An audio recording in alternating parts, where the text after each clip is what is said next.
नमस्कार, मी गायत्री. आज शनिवार आहे आणि मी माझ्या मुलांसोबत एक खूप महत्त्वाच्या क्लायंट मीटिंगसाठी आली आहे. हा व्हेन्यू आम्ही आधीच फायनल केला आहे. क्लायंट माझं फायनल आहे, पण आज नवरीसोबत थोडंसं प्लॅनिंग करायचं होतं, म्हणून आज ही मीटिंग ती पण आली होती मुंबईवरून, म्हणून आज ही मीटिंग आम्ही घेतली आहे. तर बेबी छोटी झोपली आहे, म्हणून तिला तिची झोप द्यावी म्हणून मी ब्रेक घेतला आहे आणि अभिजित पुढची मीटिंग अटेंड करतो आहे. सॅटर्डे संडे तर मेदांशलाही सुट्टी असते, त्यामुळे ते पण सोबतच असतात माझ्या. तर हा व्हेन्यू खूप सुंदर आहे. गोल्डन लीफ रिसॉर्ट आहे मुळशीचं. तुम्ही नक्की व्हिजिट करा. वन डे स्टे किंवा वन डे पिकनिकसाठीही खूप छान आहे हा व्हेन्यू.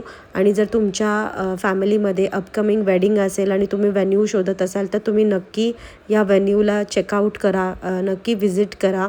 अप्रतिम मेंटेन व्हेन्यू आहे, क्लीन प्रॉपर्टी आहे, खूप छान आहे. तुम्हाला आता दिसतच असेल की हा त्यांचा रूम्स किंवा लॉनचा एरिया आहे.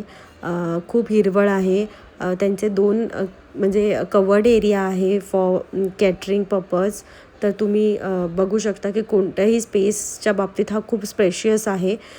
इथे 2 लॉन आहेत, एक लेक व्ह्यू आहे आणि एक वरती आहे. जर एक स्टेप वरती आहे, तर जो एक स्टेप वरती आहोत तिथे आम्ही संगीतचा प्लॅन करत आहोत आणि जो लेक साईड व्ह्यू आहे तिथे आम्ही वेडिंग प्लॅन करत आहोत. मंडप खूप अमेझिंग दिसणार आहे. हे जानेवारीचं क्लायंट आहे, त्याच्यामुळे अजून टाईम आहे, त्यामुळे प्लॅनिंगच सगळं चाललं आहे. एक्झिक्यूट करताना पण मी दाखवेन की आम्ही हे व्हेन्यूला आम्ही कसं एक्झिक्यूट करतो आहे. तर आम्ही हा जो लॉन तुम्हाला आत्ता दिसतो आहे तो संगीतसाठी यूज करणार आहोत पूर्णपणे. खूप सुंदर प्रॉपर्टी आहे, खूप छान आहे. इथला पूल एरिया पण आहे, पण तो मला कॅप्चर करायचा राहून गेला गडबडीमध्ये, मला नाही करता आला. आणि लेकचं पाणी बघा तुम्ही, आत्ता पावसामुळे गढूळ दिसतं आहे, पण मला माहिती आहे की आम्ही एकदा ह्याच्या आधी व्हिजिट जेव्हा केलं आहे तेव्हा छान नितळ पाणी होतं, खूप छान दिसत होता. इथे 2 डेकसुद्धा आहे, तिथेही आपण फोटोशूट किंवा सेल्फी घेऊ शकतो. ही मीटिंग संपवून मला लगेच दुसरी मीटिंग करायची होती, ती होती नेरळला. तर हा जो तुम्हाला शूट दिसतं आहे ते नेरळची प्रॉपर्टी आहे.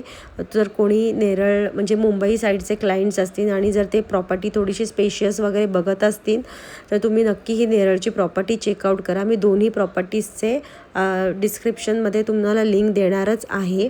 शिवाय मी माझ्या प्रोफाईलचं ही इन्स्टा लिंक देणार आहे, तर तुम्ही नक्की चेक करा. तुम्हाला छान छान आयडियाज मिळतील आणि कोणाच्या लग्नासाठी एन्क्वायरी असेल तर नक्की आम्हाला कॉन्टॅक्ट करायला विसरू नका गायत्री इव्हेंट्सला. तर हे बघा, इथे पण रूम्स आहेत, पूल एरिया आहे, मोठा लॉन आहे, छान सुंदर बँक्वेट हॉल आहे. आणि मुलांना घेऊन नेरळसारख्या ठिकाणी मीटिंग करणं पॉसिबल नव्हतं. आणि नेरळ आणि पेण माझ्या माहेरून जवळ आहे, सो मी मम्मी पप्पांना बोलवून घेतलं होतं. त्यांची मला खूप मदत झाली आणि मम्मी पप्पांशिवाय, त्यांच्या मदतीशिवाय ही मीटिंग होणं शक्य नव्हतं, पॉसिबल नव्हतं. एक तर मला थांबावं लागलं असतं किंवा अभिजितला थांबावं लागलं असतं. पण खूप मस्त मीटिंग झाली आमची, कारण की मम्मी पप्पांनी हेल्प केली. शेवटी आईबाबांशिवाय आपण कुठेतरी, मुलं त्यांच्या मदतीशिवाय कुठेतरी आपल्याला त्यांची साथ लागतेच आपल्याला, असं मला वाटतं. तर त्यांनी मला खूप मदत केली आणि त्याच्यानंतर आम्ही एवढं थकलो होतो की आम्ही पेणला स्टे घ्यायचा ठरवला. तर मग मस्तपैकी आम्ही जाताना भाग्यश्रीमध्ये दादा कोंडकेंच्या रेस्टॉरंटमध्ये मस्तपैकी जेवलो. आम्ही मुळशीवरनं निघताना पण खूप मस्त मजा केली, एक थोडी 10-15 मिनटाची. तिथे खूप मस्त टी स्टॉल्स आहे, तिथे मस्तपैकी आम्ही भजी, कॉर्न, चहा घेतला आणि निघालो होतं. तर ते तुम्ही माझ्या शॉर्ट्स व्हिडिओला नक्की बघा. त्यानंतर खूप दिवसांनी ड्राईव्ह केलं, कारण की सेल्फ कॉन्फिडन्स गेलेला आहे. ड्राईव्ह करते तेव्हा असं वाटतं की थोडंसं इंडिपेंडंट फील होतं. अभिजित पण म्हटलं की चालव, नाही तर प्रॅक्टिस जाईल.